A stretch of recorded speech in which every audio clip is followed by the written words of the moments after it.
Vamos a hacer entonces huesos del cuello. El cuello está constituido por músculo, huesos, vísceras y nervios, ¿no? Vasos sanguíneos. En los huesos tenemos las vértebras cervicales, el número de 7, y un hueso impar en medio, el hueso hioides. Vamos a describir primero que nada las vértebras cervicales. Tienen características generales, todas. Van a presentar un cuerpo vertebral pequeño, ¿bien? Y en su cara superior presentan ganchos semilunares a este nivel, o apófisis munciforme o apófisis semilunares. ¿Bien? A ambos lados del cuerpo están las apófisis transversas, que van a presentar dos tubérculos, un tubérculo anterior y un tubérculo posterior. En su base presenta un agujero, el agujero transverso, que va a dar paso a la arteria vertebral, a la vena vertebral, y en el caso de la quinta y sexta vértebra cervical va a pasar el nervio vertebral, o también conocido como nervio de Franco y Franco. ¿Ya? Asimismo tenemos los pedículos a este nivel. El pedículo tiene la función de unir el cuerpo de la vértebra al resto de la misma. Bien, vamos a presentar apófisis articulares superiores que van a mirar hacia arriba y hacia atrás. Sirven para articularse con las apófisis articulares inferiores de la vértebra suprayacente. Articulación de tipo artróide. ¿Ya? Y si tenemos apófisis articulares superiores, tenemos que tener inferiores. Estas van a mirar hacia adelante y hacia abajo. Lo mismo, se van a articular con las apófisis articulares superiores de la vértebra subyacente. Subyacente, la que está de abajo. ¿Bien? Vamos a presentar las láminas, que tienen forma cuadrilátera, y al unirse se van a bifurcar para formar las apófisis espinosas. Esta es una característica muy importante de las cervicales para poder distinguirlas de las torácicas, de las lumbares, ya que las cervicales son bifurcadas. ¿Qué quiere decir bifurcadas? Que se van a dividir en dos. Si es bifurcación, se van a dividir en tres. ¿Bien? Son palpables las apófisis espinosas. Asimismo tenemos agujero vertebral, que presentan dos lados iguales y una base desigual que predomina. Llegan a decir que el agujero vertebral presenta una forma triangular, un triángulo isósceles.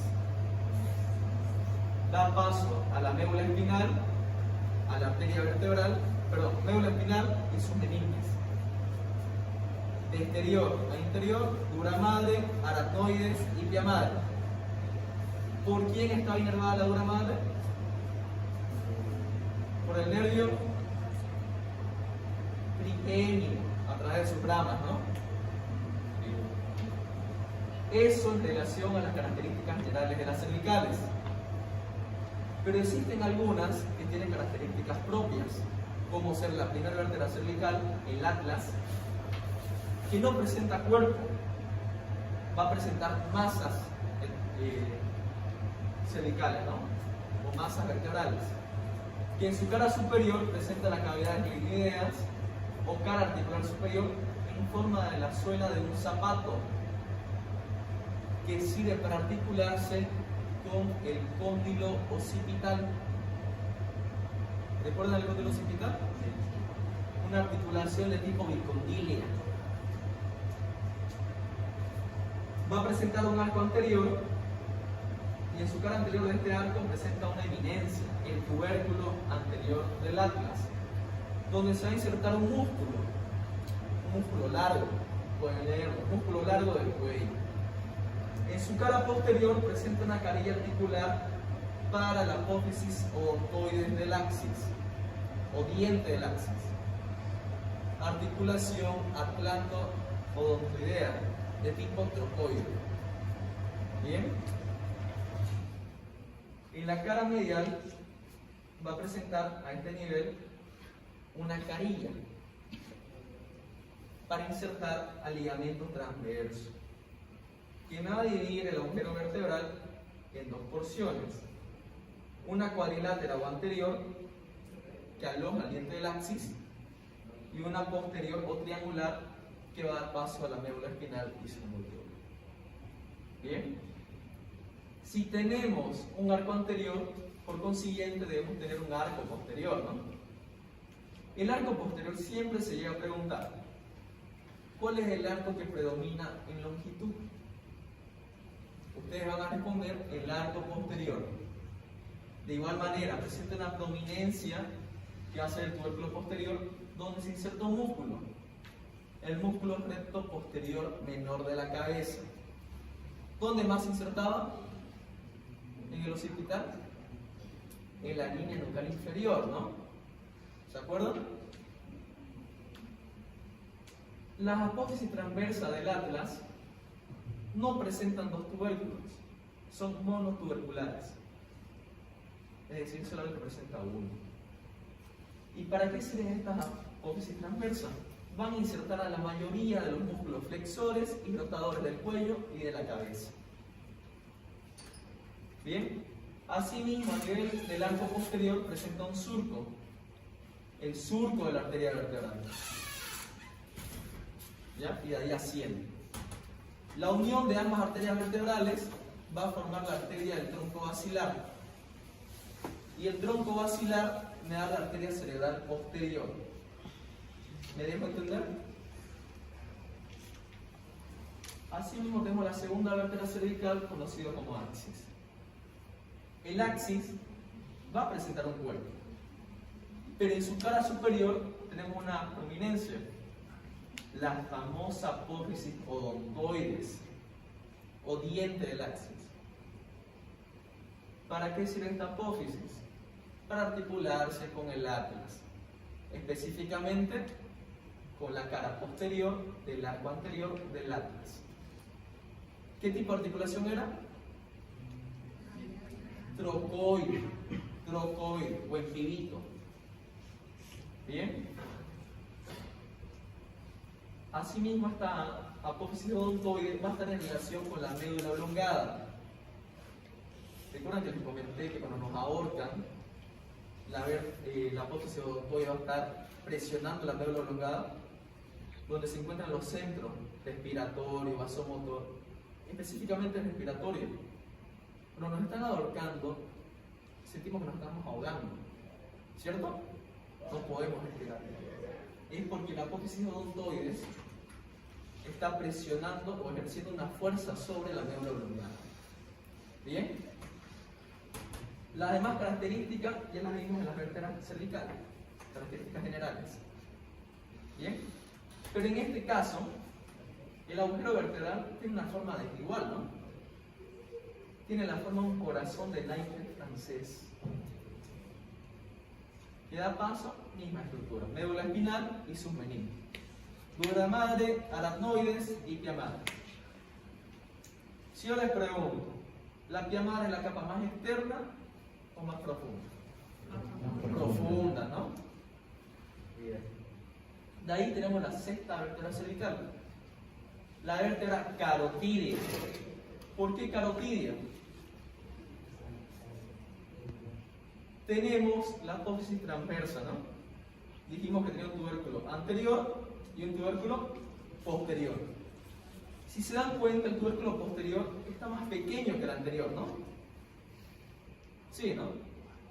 Entonces se llega a preguntar, la vértebra del tubérculo de Chassaina, ¿a qué vértebra corresponde? A la sexta.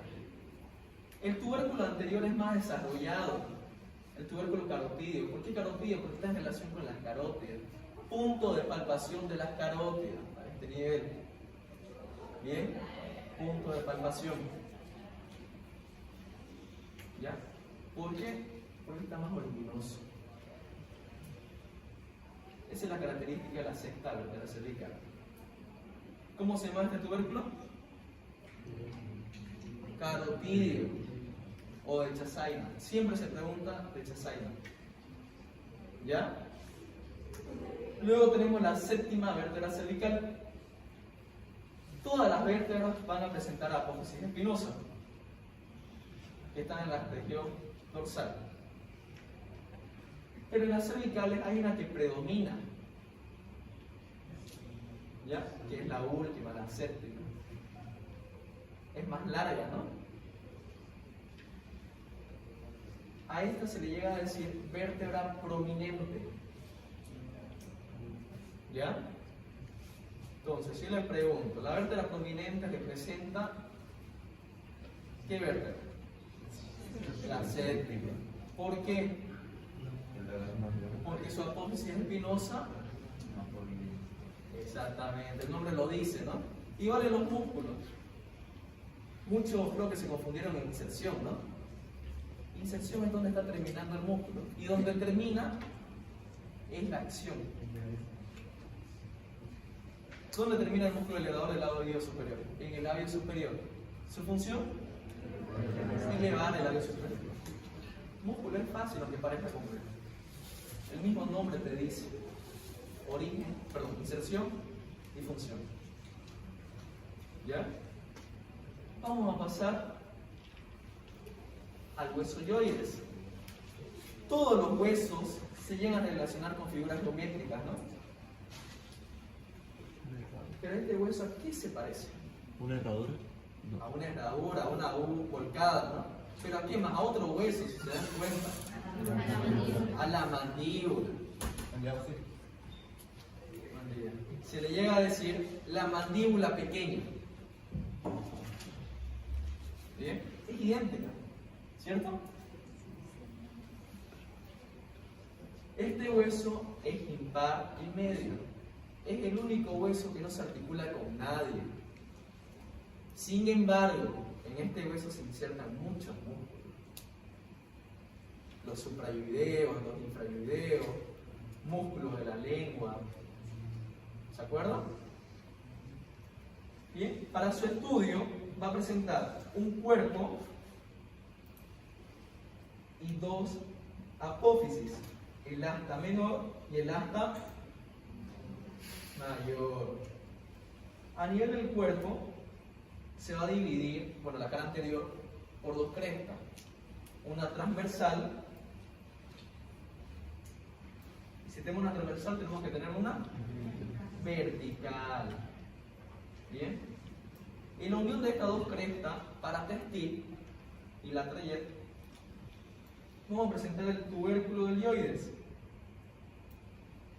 Si lo buscan en Google no lo van a encontrar. ¿Ya? Yo les dije que cosas importantes de este tip se las voy a decir, ¿no? En el tubérculo yoides, ¿qué se inserta? El septo lingual fibroso sagital. En la cara anterior, 4 cuadrantes, 2 superiores para los músculos perioglosos, 2 inferiores para los músculos suprayoideos, que vienen a ser bigástrico, estiloideo, miloyoideo y genioideo.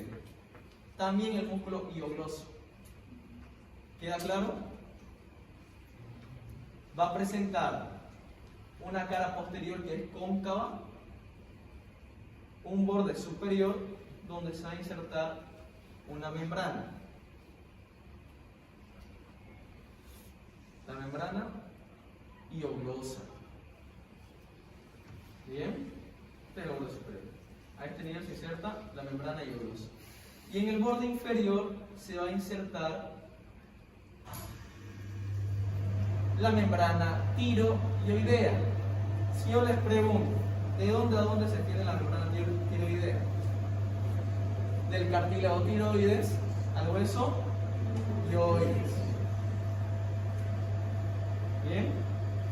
Además va a insertar a 3 músculos infrayoideos. Los infrayoideos de igual manera son del número de 4. Existe también una mnemotécnica. Este hombre está tirado. Este de esternoyoideo, hombre de homoyoideo, está de esternotiroideo, tirado de tiroyoideo. ¿Cuáles se van a insertar en el borde inferior? El esternoyoideo, el homoyoideo y el tiroyoideo. Y la membrana tiroyoidea. Como le dije, va a presentar dos prominencias, dos astas. Un asta menor que sirve para insertar un ligamento. ligamento estiloideo. ¿De dónde a dónde se extendía? De la apófisis estiloide temporal al asta menor. ¿Vieron que todo se relaciona? ¿Qué más va a insertar? Músculo longitudinal superior e inferior de la lengua y el músculo constrictor medio de la faringe. Si tenemos un asta menor, tenemos que tener una mayor, ¿no? El asta mayor, más larga y voluminosa, presenta un tubérculo o una apófisis, el tubérculo del asta mayor, que va a insertar un ligamento. El ligamento tiroideo lateral. ¿Qué ligamento? Bien. ¿De dónde creen que van a hacer este ligamento? Si empieza en tiro, del cartílago tiroideo.